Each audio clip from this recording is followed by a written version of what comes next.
Dendenmushi adalah telepon unik berupa siput yang digunakan untuk berkomunikasi maupun untuk kegunaan visual lainnya. Pada mereka, biasanya dilengkapi dengan alat tambahan seperti tombol, mikrofon, atau mesin fax yang melekat pada cangkang mereka.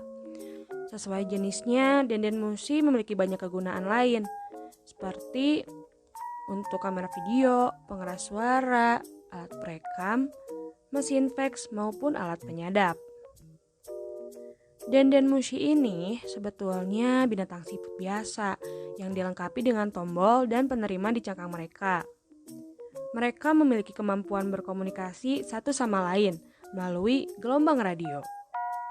Mereka kemudian dimanfaatkan sebagai alat telepon ataupun mesin jenis lainnya. Jika sebuah panggilan datang, dendenmushi akan menangis keras dan mengeluarkan suara dering yang unik, seperti untuk menginformasikan bahwa seseorang sedang menelpon. Saat seseorang berbicara, maka mulut dendenmushi akan tampak berbicara dan menampilkan emosi seseorang, serta mengambil ciri fisik yang khas mirip dengan orang di ujung lain. Contohnya, ketika seseorang berteriak, si siput pun akan berteriak pula dengan ekspresi serupa. Dendenmushi biasanya aktif ketika seseorang menjawab telepon, tapi setelah telepon ditutup, mereka akan pergi tidur. Meskipun bertindak seperti mesin, mereka sebenarnya hewan, karena dibesarkan manusia dengan memberikan banyak makanan pada mereka. Mereka tidak keberatan digunakan atau dijinakkan. Namun, mereka tidak bekerja dalam suhu yang ekstrim, seperti suhu dingin. Mereka juga tidak bekerja jika mereka sedang sakit. Ketika dendenmushi dilepaskan ke alam liar dan alat penerima mereka dilepaskan, mereka akan menjadi siput biasa. Dendenmushi muncul dalam berbagai banyak gaya berdasarkan orang yang memilikinya.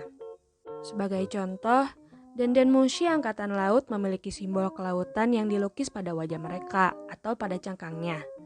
Meskipun penampilannya bervariasi, tampaknya ada tampilan standar untuk telepon. Mereka kadang dirancang untuk menyerupai pengguna mereka. Dendenmushi terdapat berbagai macam, tipe, dan bentuk. Mari kita bahas satu-satu. Pertama, ada dendenmushi biasa. Mereka ini yang paling umum sering terlihat. Mereka terlalu besar untuk dibawa berkeliling, tapi jangkauan sinyalnya lebih jauh dari versi yang kecil. Mereka mampu membuat panggilan jarak jauh dan sinyalnya dapat menjangkau dunia yang luas. Dendenmushi ini, bila ditambah aksesori, bisa menjadi mesin fax. Selanjutnya ada baby dendenmushi. Dendenmushi bayi ini adalah versi yang lebih kecil dari dendenmushi biasa. Cukup muat di telapak tangan seseorang.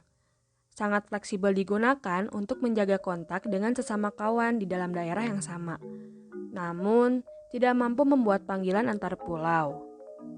Mereka juga digunakan sebagai speaker pengeras suara, seperti untuk menyiarkan suara pengguna di seluruh daerah. Lalu, ada black dendenmushi. Dendenmushi hitam ini adalah jenis dendenmushi yang umum digunakan marinir untuk penyadapan. Siput ini cukup kecil dan berwarna hitam. Mereka tidak tumbuh menurut usia dan tetap dalam ukuran portable kecil selama sisa hidup mereka. Mereka menikmati menguping dan tidak suka berkomunikasi dengan orang lain.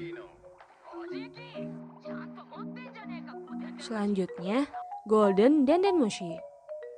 Dendenmushi emas ini adalah jenis yang sangat langka dan hanya dimiliki oleh para laksamana maupun orang yang diberi izin khusus. Siput ini memiliki tampilan dengan kulit dan cangkang warna emas. Digunakan untuk memanggil serangan buster call